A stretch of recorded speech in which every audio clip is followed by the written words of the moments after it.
Our colleagues are our internal customers.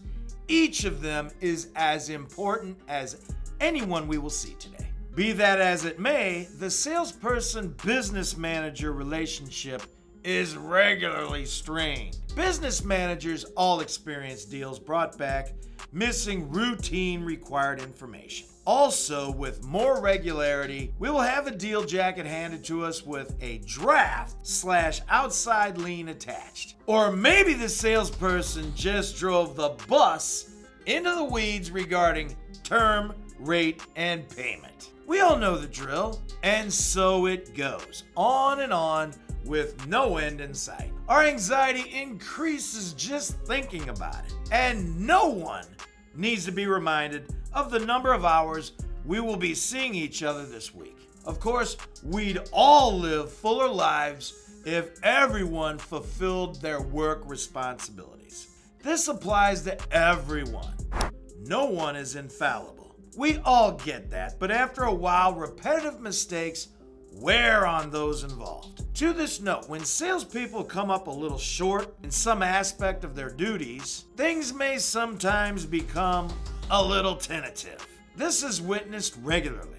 Oftentimes, someone winds up a little chapped by the ensuing conversation. Consider, however, that salespeople are by nature motivated by positive reinforcement. Consider the possibility of being attacked by a rabid pack of inebriated Dutch koala bears wearing fedoras while on vacation in Antarctica. This will probably happen sooner than motivating a salesperson via negative reinforcement. If what is happening in our business relationship with our colleagues in sales isn't as it should be, let's consider taking the opportunity to ask what we might be able to do for them. Instead of, the heck with them. They need to get their act together and bring the deal back correctly. Perhaps we could switch gears. Now hold on. This sentiment may sound difficult to get behind, but most salespeople are truly fair-minded. They're good people who don't want us to do their job for them. Were we to inquire, how can I help you? We would probably receive several quick responses, including, please treat me with respect. TO my guests when I can't get them to fill out a credit application. Stop interrogating me. Go ask the guests the questions that you have for them. Treat my guests kindly. Take ownership of my deal. Have my guests' paperwork ready to go at the set delivery appointment, date, and time.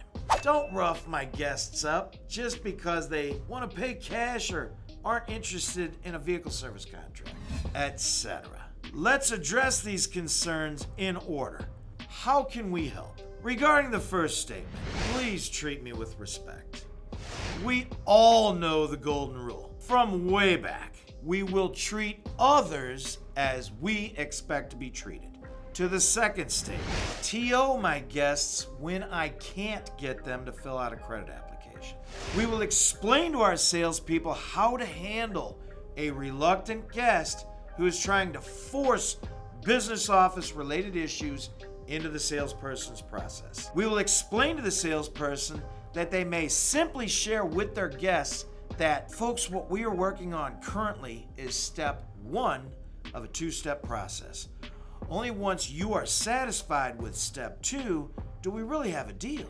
That's it. Simple. Let's not make it any more complicated. We will also reassure our salespeople that they will not risk losing a deal explaining this fact to their guests. Frankly, if this third statement is heard, we have been hampering our own efforts. Stop interrogating me. How can this be?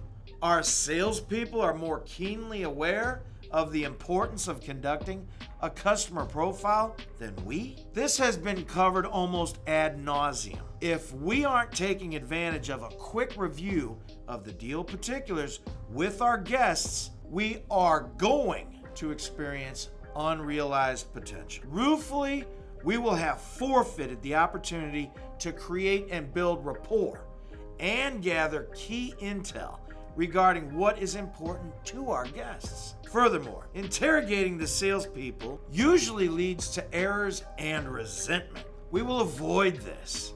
Besides, isn't asking our salespeople what they talked about with their guests regarding term, payments, and rate encouraging them to get behind the wheel of that bus that we talked about earlier? Treat my guests kindly. It's back to the golden rule. Take ownership of my deal. Let's face it, business managers often like to hold out hope that that shabby deal coming down the hall will become another business manager's problem, if avoided until later. Therefore, no one wants to take ownership until the day of delivery, which leads to predictable problems and outcomes. Remember, everyone gets a turn in the barrel, and it all evens out in the long run. Problems left until later only grow with age. It is advisable that even if delivery is not taking place now, if a buyer's order has been signed, the deal is turned over to a business manager and someone takes ownership. Let's avoid that outside lien where possible. Later, at the time of delivery, if the original business manager is unable or unavailable to complete the deal, his or her peers will complete the deal and may keep the deal in their name if they want, or return it to the name of the originating business manager. This will prevent anyone from feeling as though that they were dumped on. It's a piece of cake and not a problem. Let's make it so. As far as the sixth concern, have my guest's paperwork ready to go at the set delivery appointment, date, and time. Review the response to the fifth statement that we just considered. Lastly, the seventh and final concern. Don't rough my guests up just because they want to pay cash or aren't interested in a vehicle service contract. It's the golden rule once again. Easy. Perhaps even we may consider adopting next as our favorite four-letter word. Naturally, this feedback will benefit our goals as well. What business manager isn't better served by less stress? Negativity equals drama equals more stress for everyone. We will seize the opportunity instead to coach. We will see more turns provided by an optimistic salesperson whose successes provide gains for all. Carrot or stick? It's nearly always an easy decision. Paired with the path of leadership through service, we will quickly see the benefits. Think about it. Good luck and good selling.